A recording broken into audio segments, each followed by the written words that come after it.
Welcome to today's edition of Daytime Dialogues. It's a real pleasure for me today to be able to welcome a fascinating person, a Rav, a person who is a scientist, a person who has made a real impact in this world as well, Rabbi Dr. Natan Slifkin. Rabbi Slifkin, some of you may know him from his books. He's published at least 9 of them that I can tell, and I asked him recently how many more. He wasn't sure because of different editions. He is a blogger with a blog called rationalistjudaism.com, and also the founder and director of the Biblical Museum of Natural History, a much more interesting background to his conversation than the one that I have behind me today as well. And I appreciate your time. He had smicha from or Sameach, an MA from Lander in Jewish Thought and Law, and a PhD in Jewish History from Bar Ilan University. Rabbi Slifkin, thank you so very much for joining me today. Thank you for inviting me. It's really great because you've written so many fascinating books. I have them on my shelves at home as well. Some people may recall that a while back there was some controversy that was surrounding Rabbi Slifkin when some people weren't comfortable with some of the things he wrote about the age of the earth, the days of creation, all of which were based in a Chazal, but may not be the most traditional explanations of today, even though there were great Gedolim who had written those same explanations. But what I really want to focus on today with Rabbi Slifkin is to understand a little bit more of what he's doing and all the things that we can benefit from as well. So Rabbi Slifkin, let me just start out, simple question. How did you get into zoology, rationalist approaches? How did that all happen? So I'm one of those people who have a lifelong obsession with the animal kingdom. And I'm the kid who was always collecting tadpoles and the lizards and things like that. When I was a kid, I always said when I grow up I want to have a zoo, and people laughed at me because that's not a job for a nice Jewish boy. They said I should become a computer programmer. And after high school, I went to yeshiva and decided I want to become a rabbi. That's definitely not a job for a nice Jewish boy, as I'm sure you can attest. But then one day I started looking into, what does the Torah have to say about animals? And I found this incredible, wealth of material that I started to learn about and teach about, write books about, and culminating in opening the Biblical Museum of Natural History. But on the way, the areas of interaction between Torah and the animal kingdom includes many different things. It's drawing inspiration from the wonders of nature. It's identifying the animals of Tanakh, looking at their symbolism. But it's also, confronting challenges, conflicts that arise between Torah and zoology, and Torah and science more generally. So I kind of, diverged into these 2 areas, one area of the animals in Torah, and another area of science in Torah. And as you mentioned with the understatement, that's what got me into a little bit of trouble 18 years ago when, 3 of my books were very slightly put in cherem. What I've done since then, so the science and Torah angle, which I realized ultimately comes down to an underlying clash between the rationalist and the mystical views of Judaism. So those I continue to explore, in my books and on my blog, rationalistjudaism.com. But the animal side of things I do in the Biblical Museum of Natural History. So the museum is right outside of Beit Shemesh. It's on the other side of the highway. You can't miss it. It's a large building right there, right before you turn into Beit Shemesh. And it's a large museum. There's a picture of the museum behind us. How many people visit the museum? So last year we had 35,000 visitors, and this year we're scheduled to have 50,000. And when you come into the museum, you enter into all of these different exhibits, like the one we were seeing behind you with the different animals. Yeah. And assembling this collection, has it been an interesting journey? Oh, yes. A lot of fun, excitement. You never know what will be.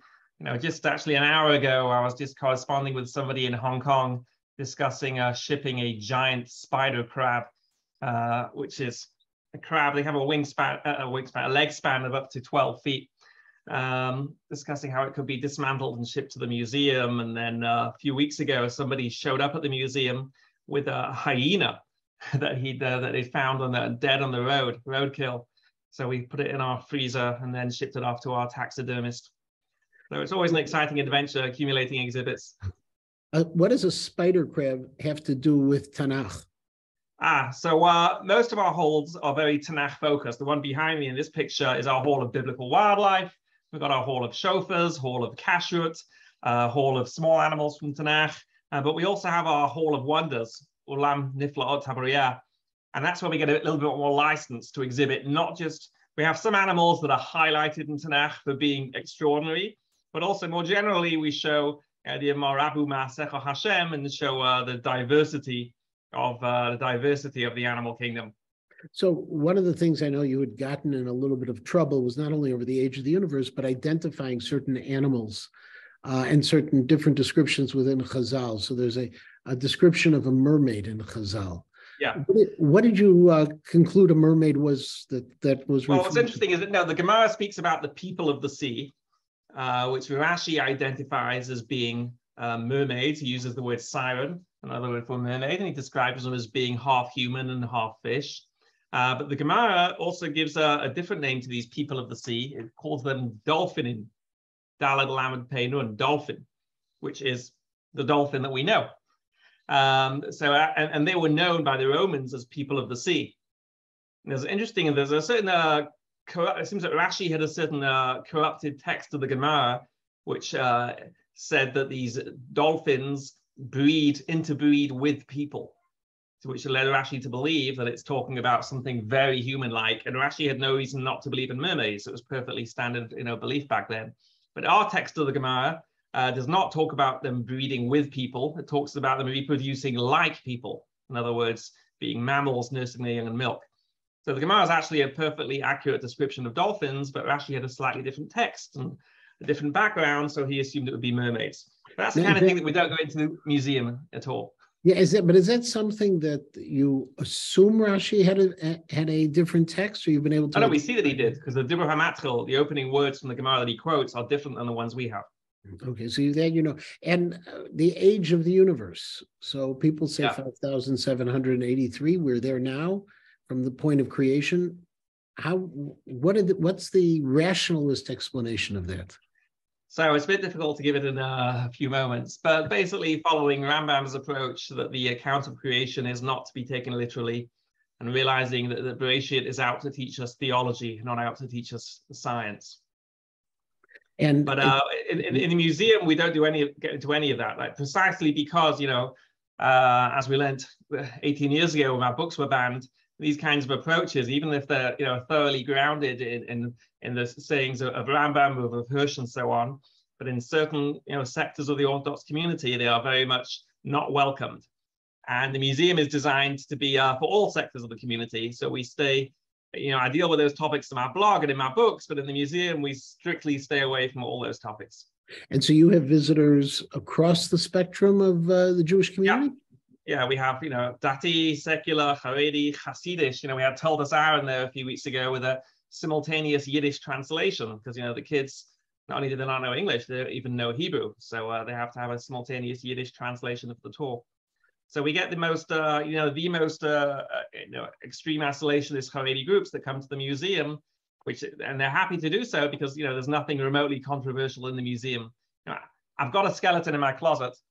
It's a dinosaur skeleton, but he stays in my closet. Right? He's not out on exhibit in the museum. Oh, so you don't even have a dinosaur in the museum? No, nothing like that at all. And so how do you deal with the descriptions of these large animals that existed at the time of creation, where we talk about things that often I've heard being described perhaps as dinosaurs? Taninim Hagadolim. Right. So, I would say Taninim Hagadolim, firstly, is a general phrase that includes creatures of the sea, large creatures of the sea, whales, all these things. That's what it includes. Personally, I think in Bereshis, it's a polemic against other stories, other accounts of creation. You have to remember the primary goal of the Torah is to uproot, to counter idolatry. And a lot of ancient peoples back then, especially in that part of the world, believed in various creation epics in which the most powerful creatures in the world, the sea monsters, were quasi-deities involved in the creation of the world. So it comes along the Torah and it says, these giant sea monsters, no, it's just something else that God made and stuck in the ocean along with the spider crabs and everything else. And your own journey, you mentioned a little bit of how you got into zoology, but from what I understand, you grew up in a Haredi yeshiva system. Yeah, well, not a Haredi. I grew up in an Orthodox family. My father my father's friend He was a physicist. In schooling in England, yes, there was pretty a Haredi system. I actually never did biology in high school because they didn't teach it. The school, had a very high degree of education in science and physics and math and so on, but biology they wouldn't do. So I had to be self-taught in that. So yes, I went through and then even after high school, I went very much into the Haredi system. And then, around about the time of my books being banned, I realized that wasn't the world for me. And I moved into the Dati Leumi, the national religious community. And in that in the Dati Leumi community, our religious Zionist community, is there a lot of support for your books and for your work? Oh yeah, just like in like in YU circles in the US, right? It's just completely normative, that kind of thing. Among the things that you've written, what's been the most surprising discovery, or that either you have uncovered or that you have happened upon? Oh, I don't know. So many things. What's your favorite? Fine, I'll mention one that popped into my head just now. Something we're trying to get. Okay, so there's a description in the Torah of the idols, right? The idolatry of Egypt. It talks about shikut sehem, the gilulehem, right? They're disgusting things, and what's gilulehem? What's that? Galal is dung, right? So what's that? Calling it poop? It's a kind of juvenile saying avodah zarah is poop. But in fact, what's it saying? What the Egyptians worshipped was the scarab beetle. This is on my mind because, again, I'm just in the middle of WhatsApping somebody about getting us some scarab beetles for the museum. And the scarab beetle, like the Egyptians worshipped it, right? The scarab beetle, which rolled the ball of dung, was seen to represent, the gods moving the sun across the sky. So when it talks about worshipping the dung, it's talking about the Egyptians talking about the dung beetle, the actual, creature that they worshipped. Wow. And something like that, do you think that would raise any kind of opposition within a Haredi? No. So like I say, the stuff we're dealing with in the museum is very, powerful and, interesting and fascinating and, not problematic at all. Now, your blog, Rationalist Judaism, I do read that. And that's often where you object to things that are said, from the silly to the, let's just say, the scandalous. Yeah. Is there something right now that you're on a crusade with in the Rationalist Judaism? Always something. Yeah, but, you have to realize, I live in Ramat Beit Shemesh, which is a wonderful place. I'm very happy here, but it is really at the forefront of every possible tension point between religious, secular, Haredi, non-Haredi in Israel. And there's been a lot of, very serious, events and tensions here. So it's something which occupies me a lot. And in general, seeing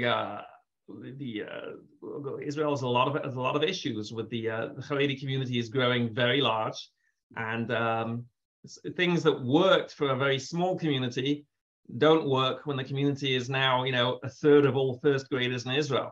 That's when you have to think very carefully about what will that mean, for the economy, for the army, which needs to be a very highly funded army.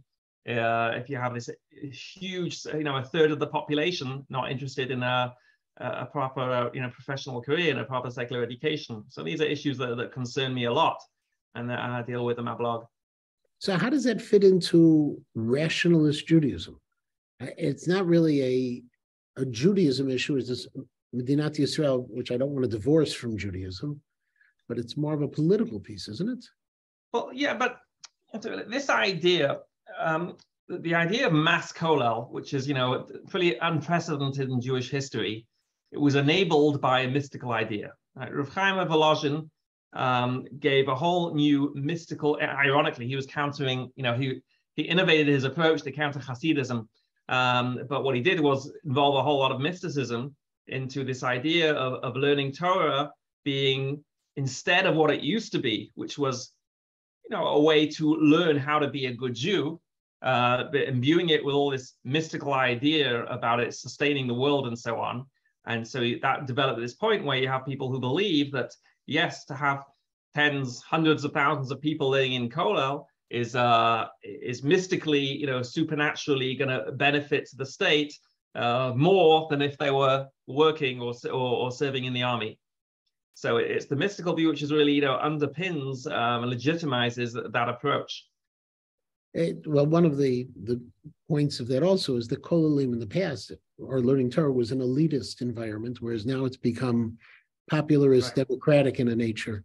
It used to be the best of the best were able to do. In fact, there is an opinion, which I once read by the famous Bar Plukta to Reb Moshe Feinstein, where he wrote that the problem with the popularization of this kind of learning is an issue for us, because it used to be that the best people were learning, and they were able to be mechaded one another. They were able to sharpen one another because you only had the best interacting with the best. And now when the best are interacting with the good or the moderately good, it actually has lowered in some ways our standards of Torah scholarship in our world.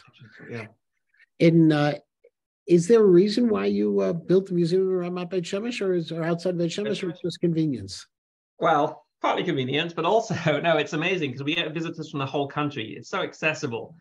I know you spent time in Yerushalayim just now. It's so congested. It's so difficult to get from one place to another. We have the museum location now, as you've seen, it's 5 minutes off the main highway. And it's just so convenient for people across the entire country to get to it. They're getting from Ashdod, from Bnei Brak, from all over. It's just, whereas if it was in Yerushalayim, you have to get to Yerushalayim, and then you have to spend, half an hour, 45 minutes getting through Yerushalayim. So there was a convenience. Now, going back to your collection and to the research you've done in biblical animals, is there any halachic implication of your research? Are you able, we have this conflict between both what's written and also what the Masorah is. Not necessarily a conflict, but there has to be the cooperation between the two. So when an animal, if you discover, hey, this animal that says it's kosher is X, and we never realized that, you can't do anything. So I say locust will be a great example of that. We sell our own jars of kosher locusts. We raise kosher locusts at the museum. And that's an interesting thing that many people believe that Ashkenazim, it's well known that Jews from Yemen, from Morocco, and Algeria, and so on, they have a Masorah for locusts. And many people believe that Ashkenazim, however, cannot eat them. But I think, that's a misconception. First of all, it's not entirely clear that you need a Masorah for locusts. The Mishnah gives simonim, and that seems to be fine. But even assuming, you do have to have a Masorah, the issue with Masorah is that if you have a Masorah in the opposite direction, then you can't accept it from those who have it. Or like for example, storks. So, with birds, it's clear, we only eat birds if there's a Masorah. And there was a community in Europe that had a Masorah to eat storks. But we can't accept that because the rest of us all have a very strong Masorah that the stork is the Hasidah of the Torah, which is listed as one of the treif birds.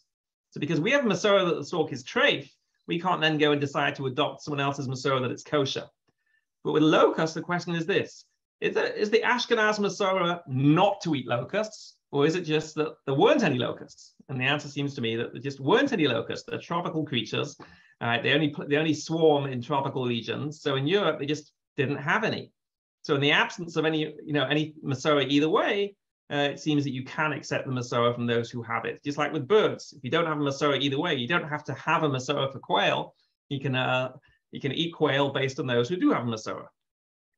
By the way, one of your jars of locusts, I was at an event with Herschel Schechter not too long ago, and someone came to him and said, this is a locust, and it had your label on it, and asked Rav Schechter if he wanted to try it, and Rav Schechter ate a little bit of the locust, and I remember his reaction was, it doesn't taste like anything. Yeah, locusts don't taste bad, they just don't taste of anything. You got to flavor them with something, yeah. Yes. They're very nutritious. And I assume it's probably one of those fun purchases of souvenirs that people probably get from your museum this way. Yes, yeah. My wife doesn't like them. She's locust intolerant. So that's good. I'm beginning to like also your wife's opinion very much as well. Yeah. Actually, we're doing one of our, about these exotic banquets we do every so often. We serve things that are kosher but never normally available. So we're doing one of those. We just decided today, finalized that we're doing one Thursday right before Sukkot. Where? At the museum. At the museum. What do, Yeah. I know it's probably too early to think about what the most exotic food you're going to have, but do you have a list already or a We partial have list? ideas. You never know, what we're able to get. So we don't usually announce the menu in advance, so we're never exactly sure what we're going to be able to get. But it's always a selection of unusual species that are never normally available. And what's your dream acquisition for the museum? What have you been looking for that you haven't been able to get yet? Ooh, that's a good one. Well, one day I would like to expand the museum and be able to get a full-size whale. Right now, we only have a part of a whale on exhibit, but I would love to be able to have a full-size replica of a whale to see, And where do you get a whale? Or this is people make things for the museums, And all of those animals behind you are real animals, or they're most of them are. Yeah, most of them. The lion over there, he was born in Denmark, made Aliyah when he was 6 months old, to Haifa in the zoo, of course. And he passed away. We had him stuffed for the museum. What else we got there? We got a wolf that was killed by a farmer in the Golan. The storks overhead died during the migration. Yirmiyah speaks about the stork migration, one of the earliest references in history to bird migration.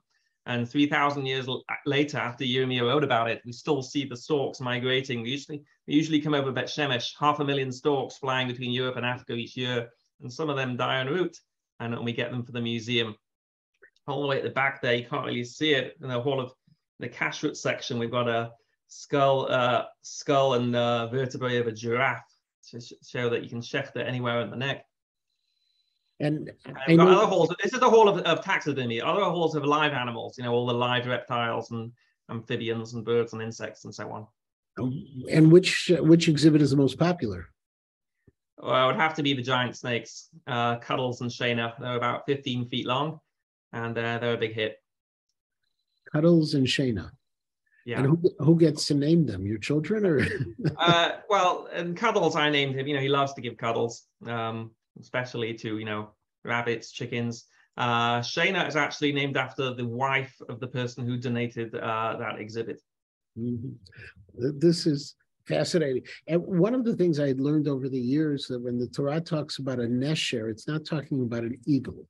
Is that something you agree as well? A griffin vulture, correct, because in Tanakh it's described as being bald, and the eagles are not bald, even though a bald eagle, lovely head of hair, which I had as much hair as a bald eagle. This is white feathers in its head. So the bird that's bald is the griffin vulture. So that is the nesher of Tanakh. So when we're asking HaKadosh Baruch Hu to bring us al kanfei nesharim, we're asking God to bring us on the wings of vultures? The lords of the air, the highest flying bird in the world. It's hard for Americans to get used to that because in American culture, the vulture is regarded as being something disgusting. I don't know if that's because of Disney's Jungle Book or what, but in Middle Eastern cultures, it's universally the vulture that's regarded as the king of birds. Kind of similar to the condor in the US, right? This is magnificent bird that soars at tremendous altitudes with a gigantic wingspan.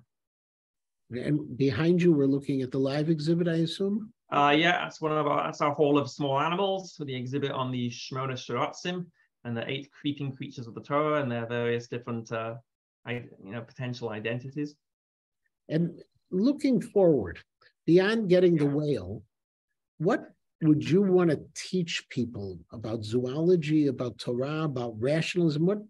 What is it that your message is? And I gather there's two prongs to it: the zoological one and the rationalist one. With your rationalist hat on, what would you want to impart to people? The rationalist hat, it's not that I'm trying to impose rationalism on everyone. I believe that it's different strokes for different folks, and certainly mysticism has its place, and there are many people to whom that is the approach that speaks to them. But what I want to do is give a voice to the rationalist approach, and to show that too, a lot of people, even great Torah scholars, don't even know that it ever existed, or the extent to which it differs from the mystical approach. So I really want to legitimize that approach for people, to show people its rich history, and to show people what it means, and how many things that we take for granted as being parts of Judaism are not necessarily a traditional part of Judaism at all. They're based on mystical innovations. So that's what I want to do with the rationalist Judaism approach. And then with the zoology, it's showing that getting people, to appreciate the world, to understand that it's a beautiful world that Hashem created. The animal kingdom is extraordinary, and if we learn more about it, we can understand the Torah better, and also that it's part of our connection to Eretz Yisrael. That every nation has animals that are part of its culture, and the animals that are part of our culture, right? Like Gibor Ka'ari, Azkan Amer, Kal Kanesha, Ratskitsabi. These are animals that lived in we didn't live in the shtetl. Right? There were no leopards in the shtetl. They're animals from Eretz Yisrael. And traditionally, who are the heroes of rationalism? If I wanted to give the top 10 list of Gedolim, of Chazal, who are the rationalists? Who are on the list? Chazal, it's difficult to pinpoint them because Chazal, you can kind of interpret them in different ways. Really, obviously, it would be Rambam, who's the most famous, lead of the rationalist approach. In more recent times, ironically, Rav Hirsch, even though Rav Hirsch was very opposed to Rambam, but in many ways he echoed that rationalist approach, as did Rav Kook. And today we have Rav Malamed, Rav Eliezer Malamed, who's ironically, again, even though people think he's a mystic, but it's also grounded in quite a strong rationalist approach. And zoology, I know there have been those who've been before you in terms of zoology and botany in the Torah. It's more of a narrow field, and I tell people that I did my doctoral dissertation on rabbinic encounters with zoology in the 19th century. I have to clarify that it wasn't a very crowded field. Who were the people in the 19th century? So in the 19th century, there were a few. There were 5 people. That was when there were 5 people who started, for the first time, wrote books about the animals of Tanakh. Some were more traditionalists, some were more maskilic. But most of them were suffering from the handicap of being in Europe, and they're just not being familiar with the animal life of Eretz Yisrael. So now that we're back here, this gives us an opportunity to really understand the context of the animals of Eretz Yisrael. And has there been, unfortunately, because of species dying out, has there been a major shift in terms of the animals described in Tanakh? For sure. And if you go back to looking at, say, this hall, right? So lions disappeared 800 years ago, hippos 3,000 years ago, cheetahs, last cheetah was 1959. Hyenas, there's only 200 left. I guess now we've got the roadkill one, now only 199. The aurochs, sorry, that side, the aurochs, the re'aim, is the only animal from Tanakh that's completely extinct. Last one killed 400 years ago. Ostriches disappeared about 100 years ago. So a lot of the biblical wildlife is no longer around, unfortunately. And that biblical wildlife, so there were hippopotami in Eretz Yisrael. Yeah, absolutely, up and down the coast. Here we go, and the crocodile here. Crocodiles who were wild in Israel till the early 20th century. Wild crocodiles in Israel. Wow. Okay, Dr. Slifkin, Rabbi Doctor, this has been a fascinating conversation. I've learned a tremendous amount. If people want to learn more, so you have the blog, rationalistjudaism.com. How do they learn more about the Biblical Museum? So check out our website, biblicalnaturalhistory.org, or for short, it can be bmnh.org.il. Right? Or just Google Biblical Museum and Natural History. I'll take them to the website. We have lots of stuff there. Obviously, anyone coming to Israel should reserve a tour. But also for shuls, for communities in the US, we do Zoom tours of our different exhibit halls. And we have a variety of different Zoom tours of the museum that we do. And you're open 6 days a week, including Fridays. And starting what time in the morning? I beg your pardon? What time in the morning do you open? Starting at 9 a.m. till 5:30 p.m. But people can show up without booking, but it's best to book online and get yourself a guided tour. No extra charge. Guided tours you can go through, and people are continuing to. And you can handle the animals. You can wrap the 15-foot python around your shoulders. Yep. And how many people want to do that? Quite a lot. A lot of people walk in saying, "No, we're not touching the snakes." But by the time they've gone through the whole museum, they've chilled and they open up. Snakes they're going with. And in terms of your books, I know they're available on Amazon. No, please don't buy them on Amazon. You should know any author will tell you, don't buy their books on Amazon. Much better to buy from the publisher. In our case, it's the museum that publishes them, so much better to buy them on the museum website. That's straight on the museum website, and you ship them overseas. Depends, do people want to fund Jeff Bezos or do they want to fund the museum? I got it. That's where the profits go, and I appreciate it. Yeah. Well, our time is up, believe it or not. This was a fascinating tour of your work and some of the pictures of the museum behind you. I appreciate your time so very much, and I look forward to making it to the museum on one of my upcoming trips to Israel. So thank you very much. You. Have a very wonderful day. Bye-bye. Thanks. All right, take care. Bye-bye. Thank you.